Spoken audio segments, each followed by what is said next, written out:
প্রকৃতির অঢেল সৌন্দর্যের রূপ ছড়িয়ে আছে গোটা দেশ জুড়ে। প্রত্যেকটি ঋতু পরিবর্তনের সাথে সাথে গ্রামের রূপ পাল্টে যায় নতুনভাবে, নতুন বৈশিষ্ট্যে। ঢাকায় ঋতু বৈচিত্র্যতা সুস্পষ্ট বোঝা না গেলেও গ্রামাঞ্চলে স্পষ্ট বোঝা যায়।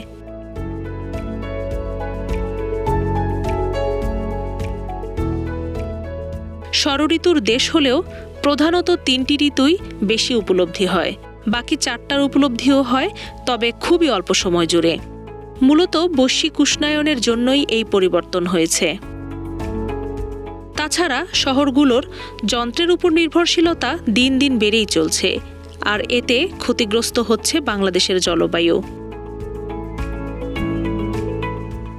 কিন্তু প্রকৃতি যতই বিরূপ আচরণ করুক না কেন, সব প্রতিকূলতা ঠেলে বাংলা তার নিজস্ব সবুজ সৌন্দর্য ধরে রেখেছে এখনো।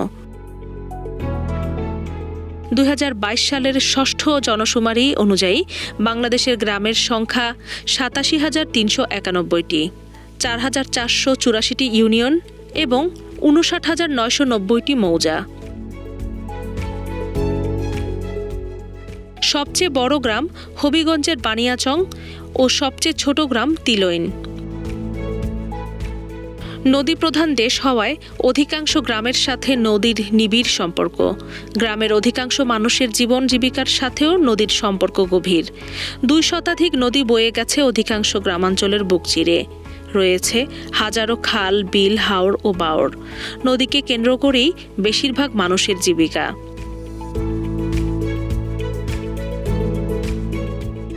এ দেশটাকে মায়ের মতো করে ঘিরে রেখেছে নদী। এজন্যই বলা হয় নদীমাতৃক বাংলাদেশ। আজও মাঝি নৌকা বেয়ে চলে আর জেলেরা মাছ ধরে।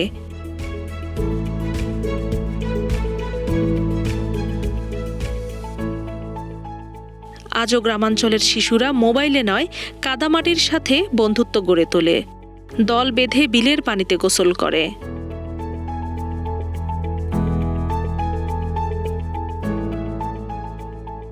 শহরাঞ্চলের যান্ত্রিক জীবনের বাইরে এখনো গ্রামে গ্রামে বসে মেলা। নাগরদোলায় শিশুরা আজও আনন্দে মেতে ওঠে।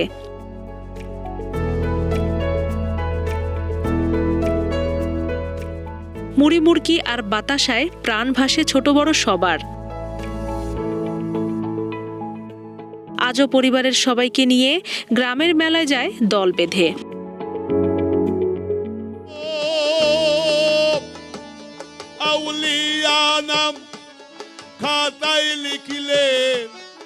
আজও বাউল গানের আসর বসে, মুগ্ধতায় ভরে ওঠে গ্রামবাসী। যতই মাইকেল জ্যাকসন মাথায় ভর করুক, বাংলার মানুষ আজও বাউল গানের সাথে মিলেমিশে একাকার হয়ে যায়। এইসব গানের সুরে যেন মিশে আছে প্রাণের সুর। শত দুঃখ জড়ার মধ্যেও এই সুরেই যেন আছে জীবনের আশা।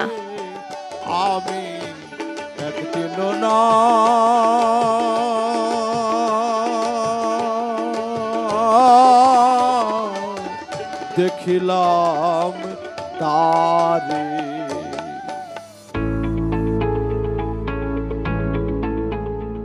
এখনও পানিতে ভেসে ভেসে নৌকা ভিড়িয়ে জীবন কাটায় বেদে সম্প্রদায়। নৌকাতেই যাদের বসবাস। মোহনীয় প্রাকৃতিক সৌন্দর্যে মুড়িয়ে আছে বাংলাদেশের প্রত্যেকটি গ্রাম। গ্রামগুলোর অপার সৌন্দর্য একই সঙ্গে নয়নাভিরাম ও বৈচিত্র্যময়।